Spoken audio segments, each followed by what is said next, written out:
Welcome back to OpenLine, talking about the presidential election. We are turning the show over to you.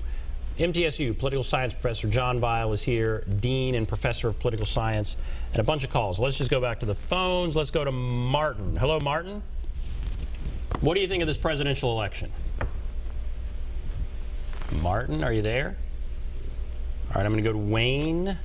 Hello, Wayne. Wayne, are you there? Yeah, I'm still here. Great. What do you think? Yeah, is this Nick? Yeah, this is Ben Hall. And we're on OpenLine right now, and you can tell me, what do you think of this presidential election? Okay, just take a minute. This is long time in coming. It's about time we had an election where the taxpayers can actually see where their money's going and how it's being spent. And I think Simon and Garfunkel said it best in their hit song.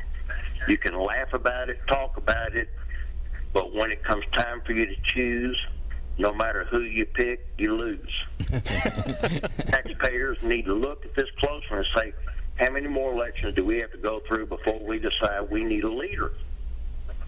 Okay? Before we decide we need... So what do we do? What are you going to do in this election? Well, forget about the party. You look at the man and what he represents and what he's willing to do. Before the last debate, I watched the PBS program on Frontline. Right, that was great. Opened my eyes because it showed the very beginning and where they both come from, and you see what you get. You know, that's what people need to look at. You know, what are you getting? You know, you can't ask somebody to be something they're not. All right, thank you very much. On Facebook, I'm going to read this from Lucy Key. To be honest, I think both Trump and Hillary need to step aside because neither one of them can act their ages. I'm voting Johnson because he seems to be the only adult. And that's on NC5 _ the number 5, Ben Hall. All right, so what do you think of either one of those comments? It reminds me, actually, in 1964, Barry Goldwater, Lyndon Johnson, one of the voters said, you know, they told me if I voted for Barry Goldwater that we get bogged down in a land war in Vietnam, and I voted for him, and sure enough, that's what happened. And of course, Lyndon Johnson won the election. So this isn't the only election, for sure, where, you know, people, when you think about how many people had input into this process, a lot of us would have favored different people for either side.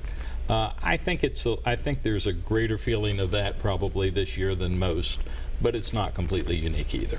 Is Tennessee in play, or is Tennessee going to go? It doesn't appear to be. Right now, there's sort of a solid south of red states. Now, neighboring North Carolina and Virginia are both right now leaning, and Virginia actually seems to be fairly solidly Democratic. But all the other states that surround us are right now, at least if you go by current polls, going to vote Republican. All right, let's go to John. Hello, John. Hey, what's going on? Not a lot. Go right ahead. Oh, man, guys, I got to tell you, I don't understand how anybody in this election process who cares about the Constitution and the Bill of Rights could possibly be excited about it, whoever they're voting for right now. You know, the choices that we've got, you know, I agree with a whole bunch of other people that this is not the best of the best. And so what are you going to do? What do you do? Well, my thoughts, with that said, like it or not, we're voting for a lesser evil, and that goes against everything inside me. But what I'm watching and what I'm hearing, it's like every freaking election cycle, there's all these bozos that are reporting. I'm talking about, every freaking news outlet, even Fox News has turned into a bunch of dorks.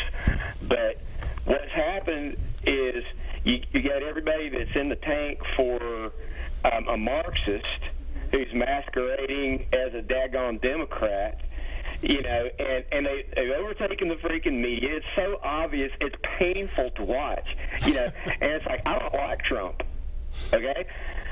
But my question to you guys is, how do you expect the media and all the so-called poll right-wing people that are supposed to be unbiased who come up with all this baloney. How are we supposed to believe any of it?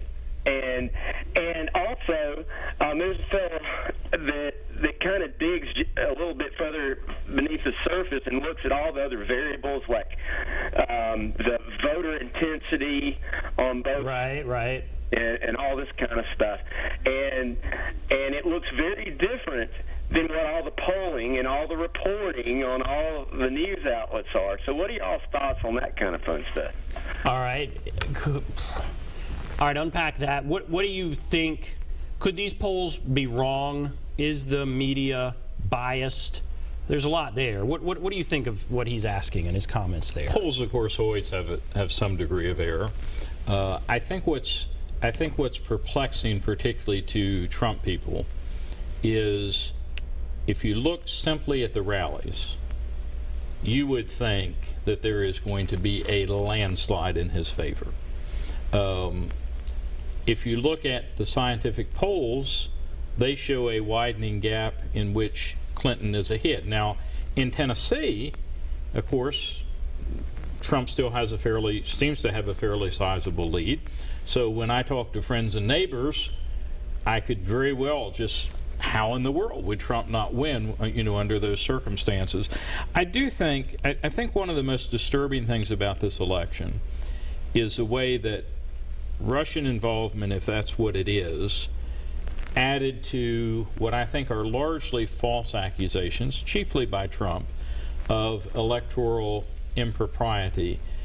We really need to have a legitimate system of elections. And if that ever breaks down, if we don't have confidence that the person who won is in fact the person that was selected, through the Electoral College by the American people, we're going to be in real trouble. There's a history of peaceful transition of power, a history of the person that loses a race is the very first person to call and legitimize the person that wins. And will Donald Trump do that? If Donald Trump were to lose, would he call and say, Hillary, congratulations? I don't know. A great example of that, well, actually two. One, Richard Nixon, and he didn't come in for a lot of praise, but in 1960, when his folks said, look, some of these numbers, particularly in Illinois and Texas, are suspicious, he said, it's more important to have this election legitimate than for me to fight it. And then, of course, in 2000, and again, very, very bitter contest, but ultimately, Gore said, I accept what the Supreme Court has said. I don't like it, but we're going to move ahead with it. And I just hope that either, I have a book on presidential victory and concession speeches, and the last thing we need is a sorehead loser, whether it's Trump or Hillary. All right, Jenny, Katie, Carl, Michael, Bob, Taylor, others, hold on the line. We're going to take a break. We'll be back. We'll get to your calls right after this.